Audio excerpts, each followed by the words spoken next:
বাবা, আপনি যে কোনো রোগীকেই বলে দেখেই ঠিক করে দিতে পারেন। তুমি একদম ঠিক শুনেছো বাবা। আমার বাচ্চা 5 বছর যাবত হাঁটতে পারে না। আমরা একে বড় বড় হাসপাতালেও দেখাইছি বাবা, তারপরেও এখন তো ভালো হয় নাই। এখন আপনি আমাদের শেষ ভরসা বাবা, আপনি একে ঠিক করে দেন বাবা। আমি তো একে ঠিক করে দেব, কিন্তু তোমাদের 1 কোটি টাকা লাগবে। ঠিক আছে বাবা, 1 কোটি টাকাই দেব।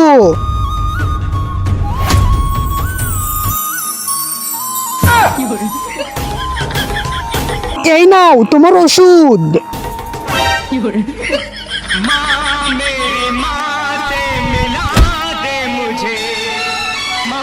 তুমি যদি সিগারেট খেতে চাও, এই ম্যাচ তো তোমায় নিতেই হবে। খাড়া হয়ে যা বাচ্চা, তোর সিগারেটের কসম। আয় বাচ্চা আয়, দাও এবার মেজ দাও। ধূমপান স্বাস্থ্যের জন্য ক্ষতিকর, এটার নেশা লাগতে পারে। আপনি দুধ খেতে ভালোবাসেন না মদ খেতে ভালোবাসেন? যদি দুধ খেতে ভালোবাসেন তাহলে ভিডিওটি লাইক করে চ্যানেলটি সাবস্ক্রাইব করে দিন। ভাই সাহেব টাকা দেন।